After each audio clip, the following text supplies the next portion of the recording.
Hello student, this is Bir Pratap Singh. Welcome to Radiant Academy. दोस्तों यहाँ पे हम दे रहे हैं क्वेश्चन देख रहे हैं 6 जो कि आपकी एक्सरसाइज 8.1 का है। यहाँ पे बोला है एंगल ए और एंगल बी एक्यूट एंगल है। Cos A equal to cos B हमें फाइंड करना है angle A equal to angle B. तो यहाँ पे आप देख रहे हैं कि ए एंगल ये मान लिया है क्योंकि ये एक्यूट एंगल है, और बी ये भी एंगल कैसा है, एक्यूट है, और ये एंगल कैसा है, 90 डिग्री। आप ध्यान रखना है कि जो 90 डिग्री होता है उसके अपोजिट साइड जो होती है वो होता है आपका हाइपोटेनियस, और ये नीचे वाला हम मान लेंगे अभी बेस, और ऊपर वाला साइड से जो है ये हो जाएगा परपेंडिकुलर।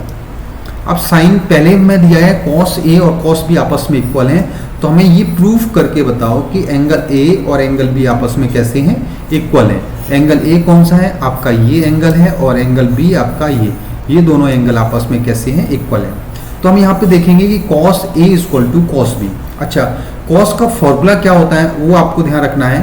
कॉस का फॉर्मूला होता है बी अपॉन एच। अगर आपको नहीं मालूम है तो आप सबसे पहले आप इंट्रोडक्शन वीडियो देखिए, जिसमें कि मैंने सारे फॉर्मूले आपको अच्छे समझाएं और एक ट्रिक के माध्यम से उनको लर्न करने का तरीका भी बताया।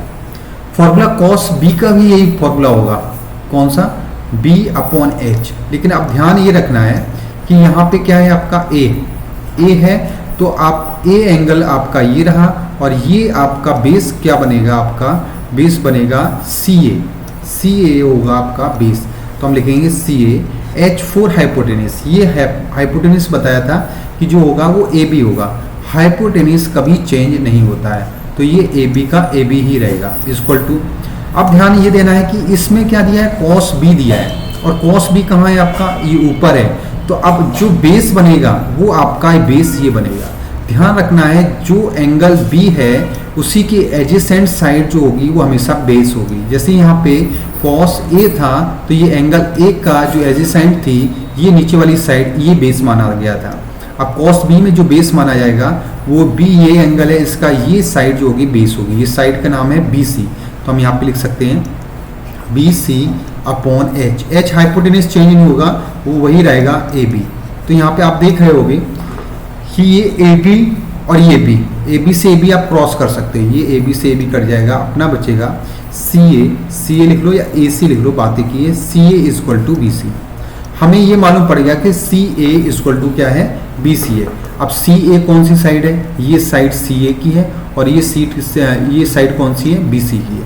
तो हमेशा आपको ये ध्यान रखना है कि जिस ट्रायंगल की दो साइड इक्वल होंगी, जैसे मान लो मैंने एक ट्रायंगल बनाया, कोई भी ट्रायंगल बना लो आप, राइट एंगल कोई भी ट्रायंगल बना लो, जिसकी दो साइड बराबर होती हैं तो वो आइसोसेलेस ट्रायंगल होता है। जैसे इस ट्रायंगल की ये दो साइडें बराबर हैं, ये साइड इस साइड के इक्वल है, तो ध्यान रखना हमेशा ये एंगल और ये एंगल भी आपस में कैसे होंगे, इक्वल होंगे। ये रूल होता है। इसी तरीके से इस ट्रायंगल में क्या होगा कि ये बेस और परपेंडिकुलर दोनों आपस में कैसे हो गए, इक्वल हो गए। ये दो प्रूफ कर दिया हमने कि ये दोनों इक्वल हैं, तो ये दोनों एंगल भी आपस में कैसे हो जाएंगे, इक्वल हो जाएंगे। तो हम लिख सकते हैं angle A equal to angle B, ये भी आपस में कैसे होंगे, इक्वल होंगे। यही मुझे आप क्या करना था, प्रूफ करना था। तो आप चाहो तो यहाँ पे लिख भी सकते हैं, क्या लिखेंगे हम, एंगल, यहाँ पे लिखेंगे हम angle opposite to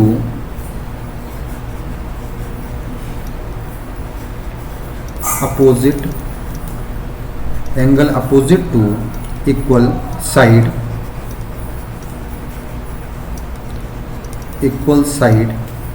are equal